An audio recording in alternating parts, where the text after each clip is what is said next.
The sun rises over the west bank of the Eurotas River as a new child is born. The child is kicking, crying, and screaming. But if you knew what was in store for the child, you want to let them be immature for a few more minutes. After all, it's the last time that they'll ever be allowed to cry.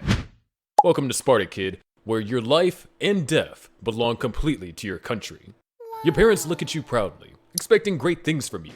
As Spartans, their greatest wish is for you to go out into the field of battle and bring glory to Sparta.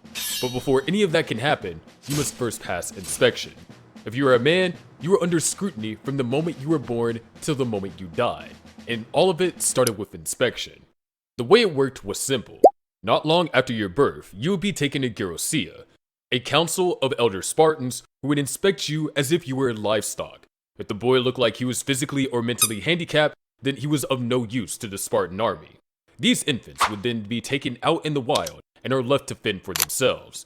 There have been some myths of babies surviving out in the wilds for long periods of time, and sometimes they get adopted by people who found them, but most of these babies would end up dead less than a week later.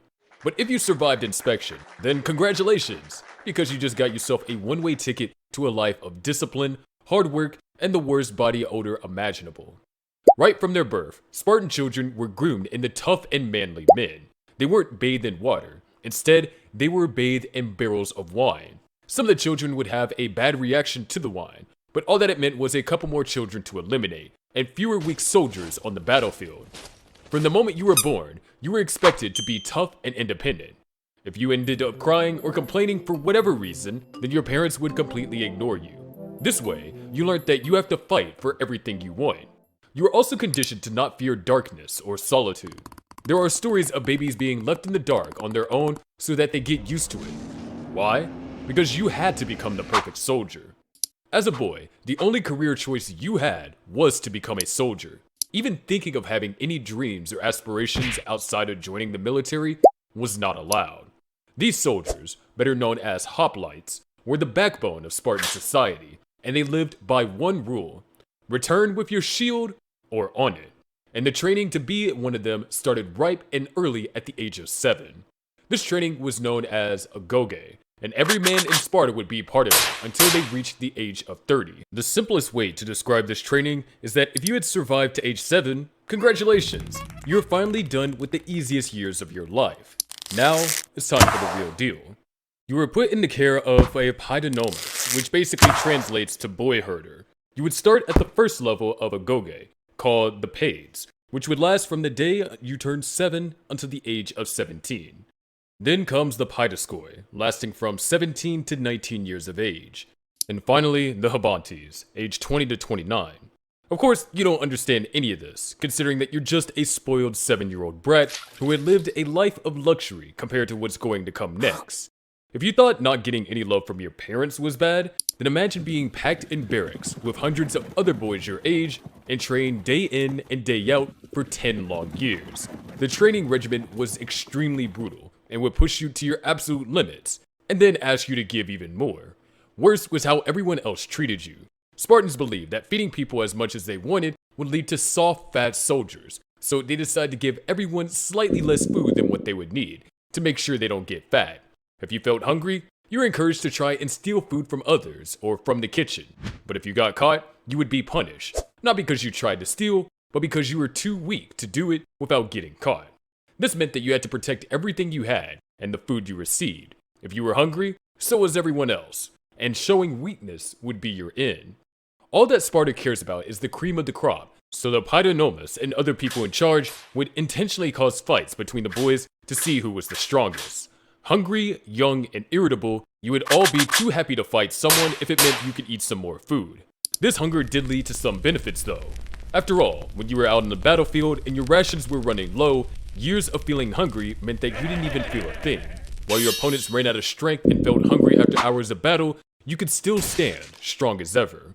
Around the age of 12, the next step of your training would become. Everything you had, including your clothes, would be taken from you, and you would be sent outside to sleep in the wilds. All you would have is a red cloak, and from there, you would have to find shelter, food, and water to sustain yourself or perish. And things would get even worse when the girls would visit. These girls would sing in assembly halls for the gathered elders and soldiers in training, and in their songs, They would single out kids who had been underperforming and make fun of them for everyone to see. In Spartan society, girls had to go through their own strict regimen, but I'll talk more about that later. But all of this abuse meant that by the time Spartan boys reached adulthood, they were ready to withstand the pain, hunger, and cold of the battlefield. They had been taught the art of warfare, hunting, athletics, reading, writing, and poetry, and with these skills, they were ready to crush the enemy. But before they could become proper soldiers, they had to go through one last trial. This was the Dimastagosis, also known as the Contest of Endurance. Simply put, teen boys would be taken to the sanctuary of Artemis Orthia, an important religious site dedicated to the goddess Artemis, and then would be flogged, sometimes to death. This practice was meant to not only test the boys' pain tolerance, but was also an important religious ritual in Spartan customs. Over time, it became highly famous all over Greece, to the point that visitors would visit just to see it with their own eyes, and an amphitheater was built to accommodate more people. Finally, if you somehow managed to survive all this, you could finally give yourself a pat on the back. Some of the worst years of your life were finally over, and you might get a couple moments to rest. At least, if there's not a war going on. And considering Sparta, that was never possible. And while the Agoge was bad, war was complete hell, where you would be left to fend for yourself or die. Luckily, years of training had taught you what to do, and so, more often than not, Spartan soldiers would claim victory, but it wouldn't come without sacrifices. The same thing went for women and marriage. As a man, your first and only duty was the glory of Sparta. For the first 30 years of your life, being a good soldier was all that mattered, which meant that there was little time for romantic relationships. At the same time, it was expected that men would get married early, mostly in the early 20s, to the point that if you weren't married by the time you were 30, you were ridiculed. But while you might be married, communal living with your fellow soldiers wouldn't end until you're 30 years old, which meant you either had to sneak out at night to be intimate with your wife or stay a virgin forever. Or the third option was to do the deed with the other male soldiers living with you.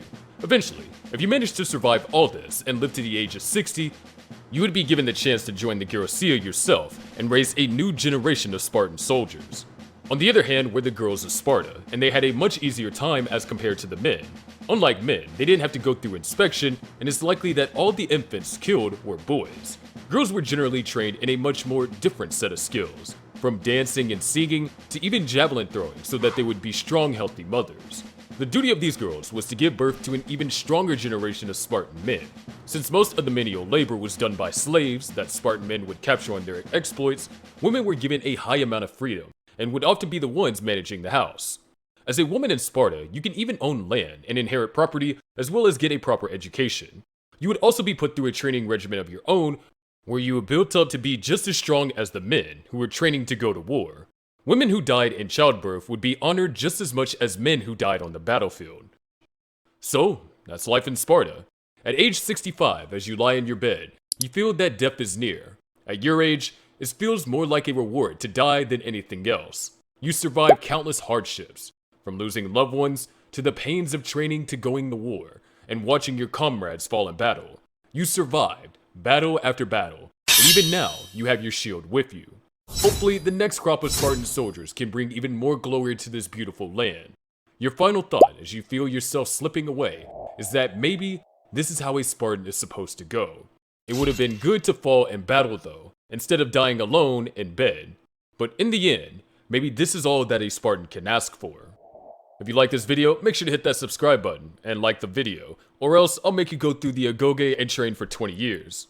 Let me know in the comments below if you want to live as a Spartan, and make sure to watch this video on why it sucks to be born as a ninja.